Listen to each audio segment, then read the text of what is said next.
Oi, pessoal. Faz tempo que eu não falo com vocês, né? Muito ocupada com o fim de semestre acadêmico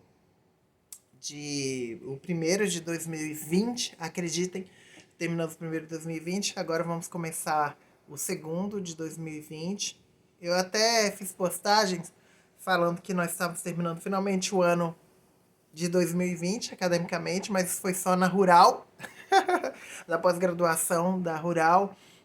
Concluí o semestre, já estou dando aulas para a primeira turma de 2021 da minha disciplina de ensino de História e Relações de Gênero, no programa de pós-graduação em ensino de História, mas no Instituto Federal do Rio de Janeiro ainda estamos no segundo semestre de 2020 e muitos desafios. Mas por isso também que eu estava tão ocupada, correndo com tantas coisas, eu tenho que preencher um monte de formulários, atualizar o comitê de ética da instituição, trabalhar com pesquisas que eu tenho desenvolvido estrangeiras, com companheiras, parceiros de outros países do Brasil. Estou envolvido em vários projetos aqui com relação à participação dos grupos minorizados no processo eleitoral, processos de democratização, parcerias com tribunais, com a justiça eleitoral. É o grande desafio de pensar academicamente esses desafios e como elaborá-los a partir das instituições.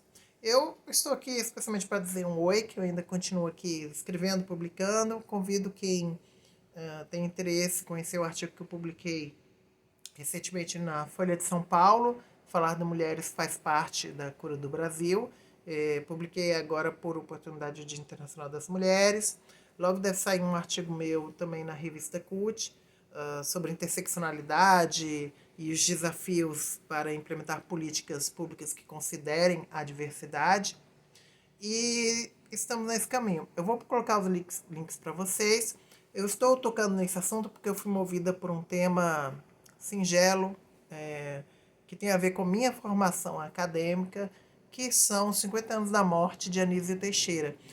Nas matérias que eu vi sobre a data, ela é lembrada hoje, 11 de março. Estou gravando esse vídeo em 11 de março. Não sei quando você está assistindo. Mas em 11 de março de 71, Anísio Teixeira, e eu não sei porque as matérias não falaram isso, o nosso grande educador, o criador do Manifesto da Escola Nova, que repensou, que propôs a reforma universitária no Brasil, a reforma da educação, ele tem essa relação especialmente comigo por dois momentos. Primeiro, porque ele foi reitor da Universidade de Brasília, ele pensou o projeto da universidade junto com Darcy Ribeiro. A Universidade de Brasília é minha universidade de origem, minha alma mater. Foi onde minha mãe fez pedagogia, foi a primeira pessoa da família a estar numa universidade. Eu fui a segunda nessa universidade, na Universidade de Brasília, no curso de psicologia, onde eu fiz meu mestrado, fiz meu doutorado, onde eu trabalhei como psicóloga por muito tempo. Fui a primeira gestora do sistema de cotas. É a minha casa de origem, onde minha família se formou. Minha avó mora em frente à Universidade de Brasília, né? A casa da minha avó. Com o coração, minha avó faleceu faz alguns anos, mas a minha avó, no meu coração e na casa, ainda está lá, né, com as minhas tias, meus parentes, em frente à universidade. Eu cresci ali naquele campus, Darcy Ribeiro, na Asa Norte, e, e o Anísio Teixeira faz parte disso, né, da criação dessa universidade. Foi reitor em 1963, depois da fundação da UNB em 61. E foi duramente perseguido, pessoal, pela ditadura militar. Me chama a atenção que esse grande educador, que depois me tocou muito também quando tivemos novos projetos sobre educação, né, a Escola Nova, que no caso profissional, o Mar Filho, da Federal da Bahia, reitor, pensou, na época que nós estávamos fazendo a gestão das cotas no UNB, ele articulou muito, na época com o reitor Timothy e outros reitores, a Universidade Nova, a partir da inspiração da Anísio Teixeira, repensando e reformulando a graduação, principalmente. Ele foi fundamental para a rearticulação, principalmente na Federal da Bahia e outras universidades, da grade do bacharelado, propondo os bacharelados interdisciplinares, as grades compartilhadas, buscando essa nova revolução.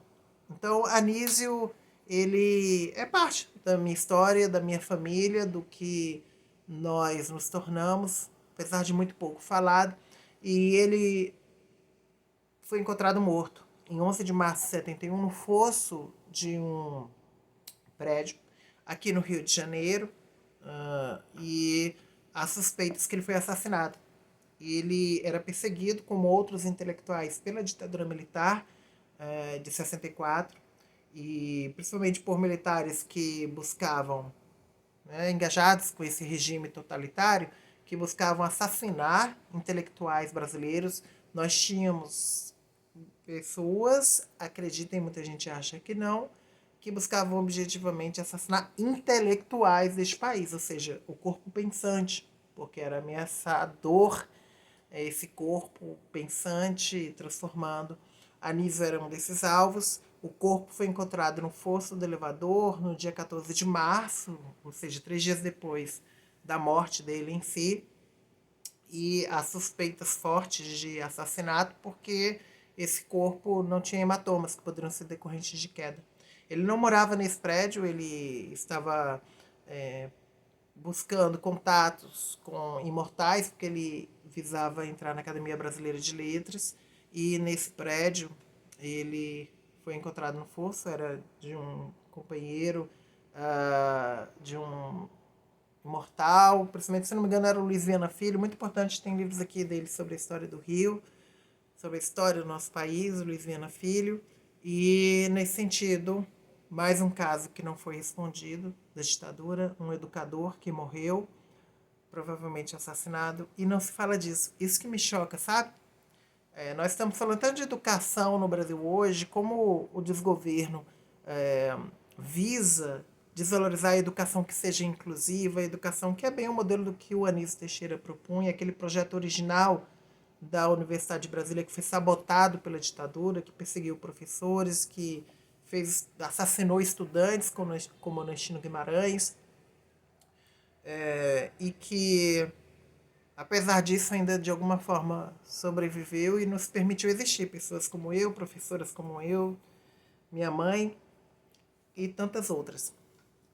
Obrigada, Anísio Teixeira, que a gente, apesar de toda a impunidade, consiga seguir fazendo alguma forma de justiça a você e a todas e todos que lutam pela educação neste país, que só pôde articular esse tipo de acesso universal à educação no século XX, que foi tão impedido pela metrópole e pelos interesses da elite, da classe dominante, a não ter uma universidade, senão agora recentemente no século XX, quando nós tínhamos aqui na América Latina, no Peru, por exemplo, nós tínhamos a Universidade de Lima desde o século XVI, em outros cantos da América, no mundo, não preciso nem falar na Europa, na África.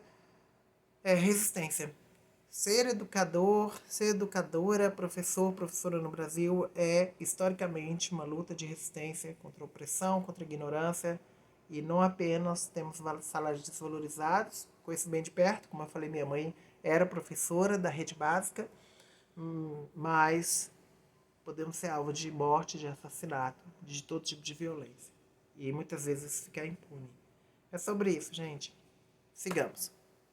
Viva Anísio Teixeira. Viva a educação que é inclusiva e que transforma.